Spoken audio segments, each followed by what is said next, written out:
আমি আপনাদেরকে অনুরোধ করব, আপনারা নিজেদের জন্য খুব গুরুত্বপূর্ণ মনে করে লিখে নিন এবং এই কাজগুলো নিজেদের জীবনের জন্য অপরিহার্য করে নিন। তাহলে আমরা আমাদের সত্যিকার মানে এই যে আমরা যে এই যে মানব সত্তা রয়েছে, হিউম্যান ডিভাইস রয়েছে, এই হিউম্যান ডিভাইসটাকে যদি আমি সংশোধন করতে চাই, পরিশুদ্ধ করতে চাই, এর আখলাকটাকে সুন্দর করতে চাই, তাহলে এই কাজগুলো আল্লাহ রাসূল সাল্লাল্লাহু আলাইহি ওয়াসাল্লামের নির্দেশনা আলোকে খুবই গুরুত্বপূর্ণ। এক নম্বর হচ্ছে বলবেন কম, শুনবেন বেশি।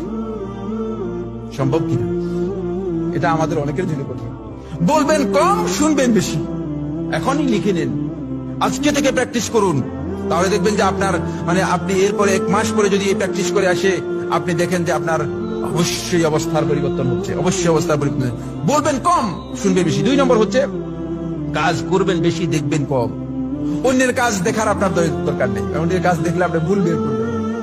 নিজে কাজ করবেন বেশি আর অন্যের কাজ দেখবেন কম। অন্যের কাজ দেখার আপনার দরকার নেই, মানুষের কাজ দেখার আপনার বিষয় নয়।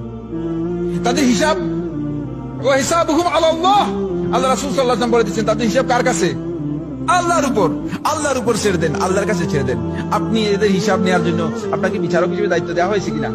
হ্যাঁ, না, আমাকে আপনাকে কোনো দায়িত্ব দেওয়া হয়নি। সুতরাং এটা খেয়াল রাখবেন। 3 নম্বর পয়েন্ট হচ্ছে নিজের দোষ দেখবেন, অন্যের ভালো কাজ দেখবেন।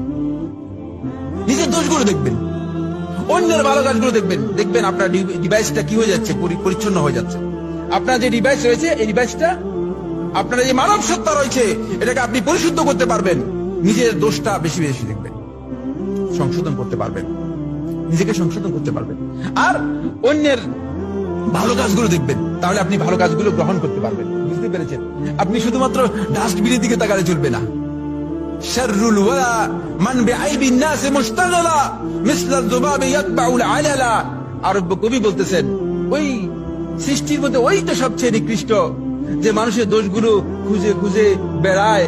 মিসলা যুবাবি, মাছির মতো, ইয়াতবাউল আলালা, কোনখানে পচা জিনিস আছে সেখানে গিয়ে বসে। আপনি পচা জিনিসে বসবেন কেন? আপনি তো পবিত্র মানুষ, আপনি সুন্দর মানুষ, আপনাকে আল্লাহ রাব্বুল আলামিন মর্যাদাশীল করেছেন। সুতরাং পচা জিনিসে গিয়ে বসার চেষ্টা করবেন না। 4 নম্বর শেষ পয়েন্ট, শেষ কথা বন্ধুগণ, সেটা হচ্ছে নিজেকে বড় মনে করবেন না, বরং অন্যকে সম্মান করবেন।